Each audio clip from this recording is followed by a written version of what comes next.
In the quiet town of Willow Creek, nestled among rolling hills and whispering woods, secrets lay buried as deeply as the roots of its ancient trees. On the surface, life was serene, a place where neighbors exchanged pleasantries and scandals were merely fleeting whispers. But one stormy night, a secret was born that would haunt the town for generations. This is the tale of Olivia Carter, a young, ambitious artist with a haunting beauty, and Edward Blackwood, a wealthy recluse with a tragic past. Their fateful meeting would lead to an unimaginable betrayal and a disappearance shrouded in mystery. But was it a crime, or the perfect crime? It all began with a chance encounter, or so it seemed. Olivia Carter was an enigma in Willow Creek. At just 22, she had an ethereal charm, an air of innocence that masked a calculating mind. Her paintings, moody, evocative, and brimming with emotion, had caught the attention of art enthusiasts across town.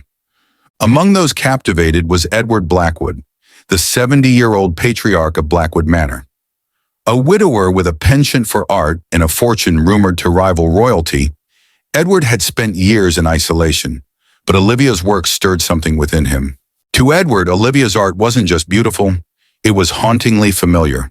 It reminded him of his late wife Eleanor, who had once filled the halls of Blackwood Manor with laughter and light. When Edward learned Olivia was the artist, he insisted on meeting her. He invited her to his home, claiming he wanted to commission a portrait. But what began as an artistic collaboration quickly evolved into something far more complex. For Olivia, this meeting wasn't a coincidence. She had orchestrated every detail, studying Edward's life, his routines, and his vulnerabilities. Edward Blackwood wasn't just a benefactor, he was a target. Edward was enthralled. Olivia's youth and charm brought color back into his gray existence.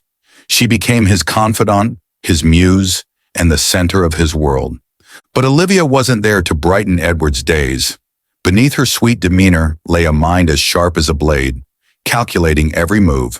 She listened carefully to Edward's stories, of his late wife, his regrets, and his hidden fortune. The library was Edward's sanctuary, a place where he kept not only his memories but his secrets. Behind one shelf lay a hidden vault, accessible only through a series of intricate riddles, a precaution Edward had designed himself. He shared this detail with Olivia, not out of carelessness, but out of trust. To him, she was an innocent soul who could never harm him. To Olivia, his words were the keys to a treasure she had already claimed in her mind. For weeks, Olivia prepared meticulously. She mapped out every corner of the mansion, memorized Edward's routine, and even researched poisons, substances so lethal and undetectable that they left no trace. Time was not on her side. Edward's health was declining, and she feared he might change his will or grow suspicious of her growing curiosity about his affairs. She needed to act soon, and she needed to ensure there were no loose ends. The portrait was her cover. It gave her unrestricted access to Edward's home, his time, and his trust. As she painted, she carefully observed the staff, the locks, and the library. Every stroke of her brush brought her closer to her goal. The night Olivia had been waiting for arrived. The storm would mask any sound, and Edward's staff had been sent home due to the weather. It was the perfect moment. She arrived with wine, claiming she wanted to celebrate the completion of his portrait. Edward, ever gracious, welcomed her warmly, unaware that his life was nearing its end. The poison was flawless, odorless, tasteless, and swift. As they raised their glasses, Edward toasted to Olivia, calling her the brightest light in his twilight years. Olivia's hand trembled slightly as she drank, but her resolve remained unshaken. Edward's final moments were spent in awe of Olivia's work. "You've captured my soul," he whispered, just before collapsing. The room fell silent. Olivia set her glass down and began the next phase of her plan. She worked methodically, erasing every trace of her involvement. She wiped fingerprints, rearranged the scene, and positioned Edward's body to suggest a heart attack. Then with steady hands, she turned her attention to the vault.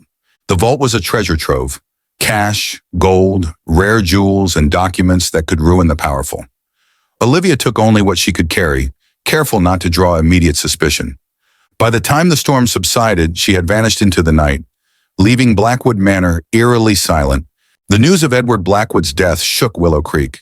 The coroner ruled it a heart attack, a conclusion that aligned with his medical history. To the world, she was a tragic figure.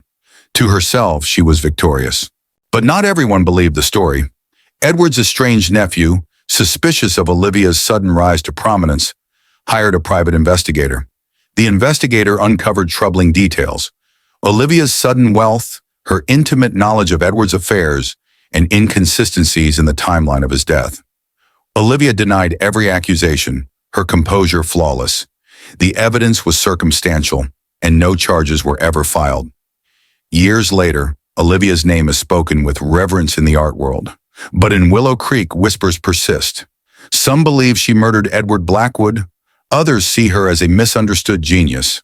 The truth remains buried, along with Edward's secrets. Every crime leaves a trace, they say. But Olivia Carter's crime? It left only shadows. And in those shadows, the truth waits, silent, elusive, and eternal.